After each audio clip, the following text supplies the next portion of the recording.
All right, here we are, one wheel ride. I'm a little bit tired of filming everything in the gym,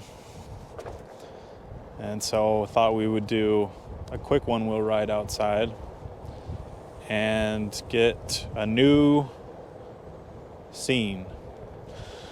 One of the things that's been on my mind a lot this week is an experience that we had just a few days ago with a friend of mine.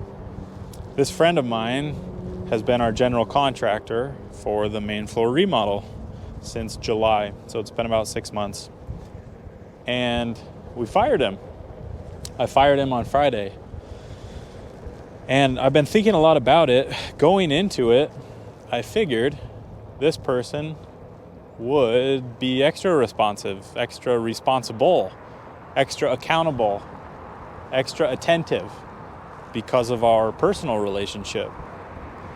But what I found very quickly, but did not respond to very quickly, was the fact that that wasn't true.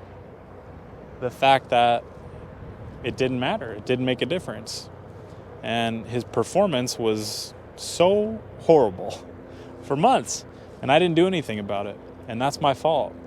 So I'm making this quick video as a reminder to myself that just because you have a personal relationship with someone doesn't mean that their performance is going to be better.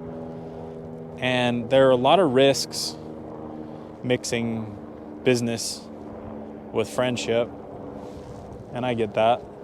I'm not naive to that. But, man, I was a little bit more optimistic, and it turns out that it didn't work out well. So what have I learned?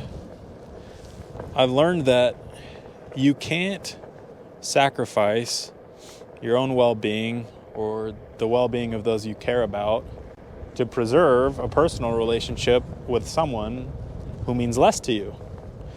It doesn't mean that you don't do the relationship justice, but it means that you can't sacrifice it. So I think that that's a really interesting thing to think about when you look at your life.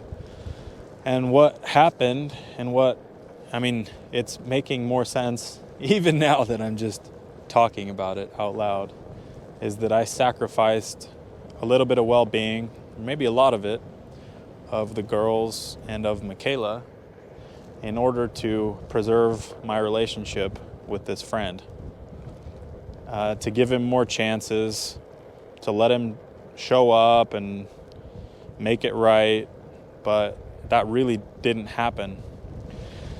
And so here we are 6 months later. I should have fired him after the first few weeks of not showing up and doing what he needed to do.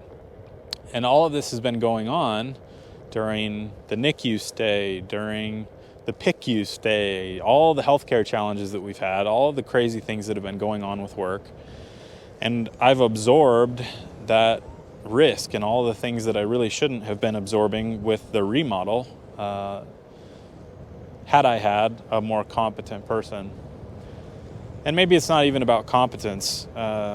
Communication and maybe all those other things that are important roll into competence, but he's a competent person. But here we are in this predicament. So we fired him, and we're meeting with a couple new contractors on Tuesday. But man, really interesting lesson for me. Really, really interesting lesson for me. And I hope not to make this mistake again. So for the me in the future, if you've got a personal relationship with somebody, but it's less important than other relationships, don't sacrifice those others to keep the first one intact. So with that, I'm going to go ahead and enjoy the rest of my one-wheel ride. We'll catch you later.